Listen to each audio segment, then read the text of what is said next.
make it through sand, a type of mixture with sand, and then when it dries, it'd kind of like clay, it'd be stone. And so that's how they wrote. And so it was outstanding that these people took the time to write down their laws and their codes. So today, we are going to write and practice what an archaeologist does by translating something in cuneiform. And then we're going to create a little bit of our own artifacts, because you have to experience something to know how society was. So I want you guys, you are going to work in your tables, your pods, and so I expect to hear a little bit of talking, a little bit of interaction with each other, because archaeologists work as a team. So if you read the directions, which are on the board, in your groups, at your table, you're going to write your names in English, not cuneiform yet, at the top, and then answer these two questions and wait for further instructions. All right, I'm going to wait until you're done talking.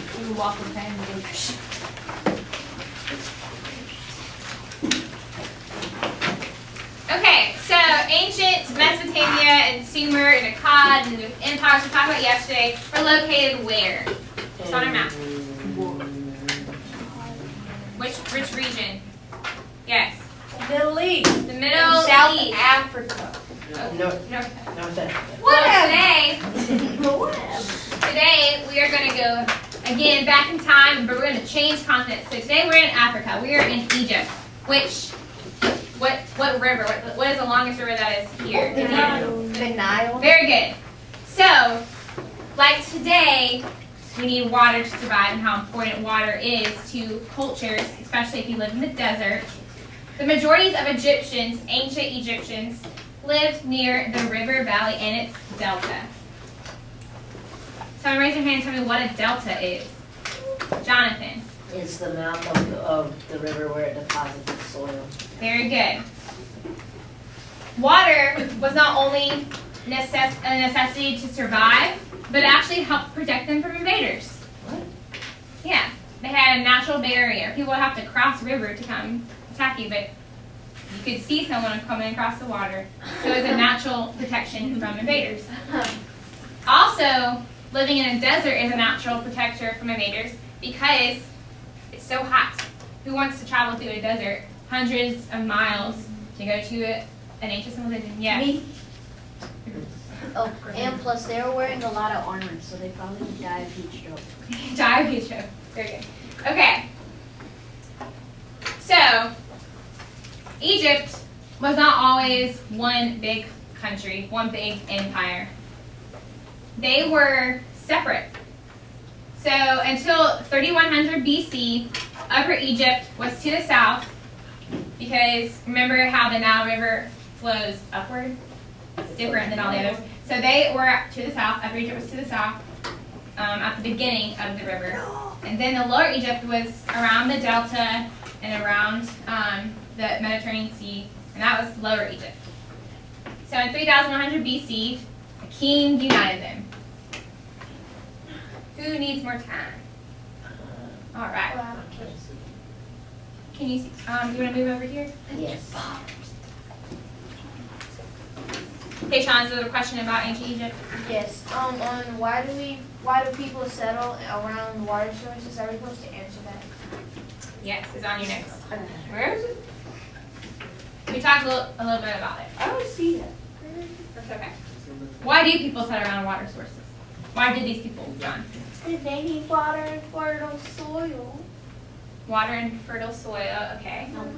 What else did water do for these ancient people? It's good deer.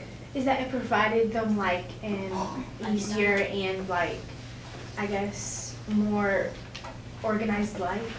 Okay, very good. There's lots of different reasons for water, but some of them was transportation, fertile soil, yes, protection. All right. Now, the leader of Egypt was a lot different than what we're used to as we study, Renaissance and ancient Greece. They had a title of their leader called Pharaoh.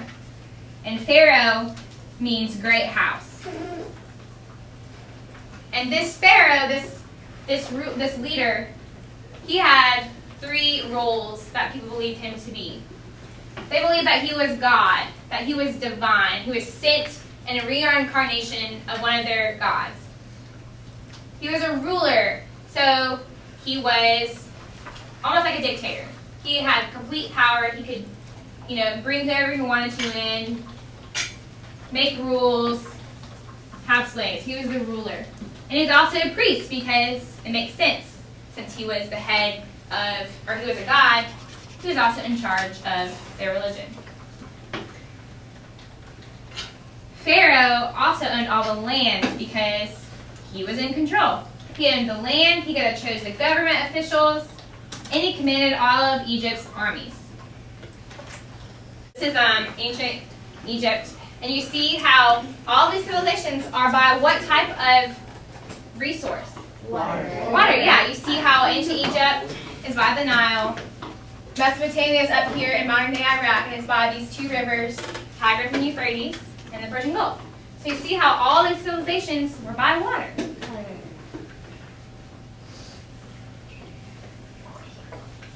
All right. Religion was very important to the ancient Egyptians, and they were polytheistic.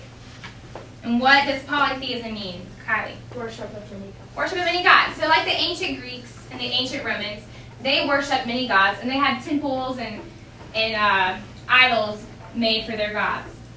And some of the most important gods to the ancient Egyptians were Re, the sun god, Hapi, the river god, and Horus, the sky god. And so they believed that their gods had supernatural power and control over the natural things in this world. So they would make sacrifices to their gods. Is that folded word embalming? Yes. Egyptians believed in life after death, like many religions do. But they thought that the soul, that their spirit, could not survive without the body, without the flesh. And so they preserved the body by embalming it. Embalming it is creating a mummy. You guys have heard of mummies? Seen mummies? Yeah. I like the movie. I know, weapons. King Tut's mummy, yes. They would embalm their body, preserve their body so that they could go to the afterlife. In their pyramids, the rich people had pyramids. That's where they were buried. And they would bury them with all of their gold, their treasures, their weapons, anything that they might need to cross over to the afterlife. Sometimes they'd even put food in the tombs. Okay, so rich people were placed in tombs like the pyramids. You've seen the Great Pyramids, the Pyramid at Giza. That's where rich people were buried. But the poor people, they were buried in caves or sand. So they didn't have all the nice stuff to get over to the afterlife. Okay, we are going to finish these notes tomorrow. But before you guys pack up, I want you guys to think about how Mesopotamia and the ancient Egypt were similar and how they are different. What are some similarities that Mesopotamia and ancient Egypt had? John, They were both by bodies of water. They lived by bodies of water. Very, very good. What's one more thing, John? They both had a written form of language. You guys have a written form of language. Awesome. Hieroglyphics. Hieroglyphics. Yeah, we'll talk about that tomorrow. And Yes. then cuneiform. Oh yeah. Okay.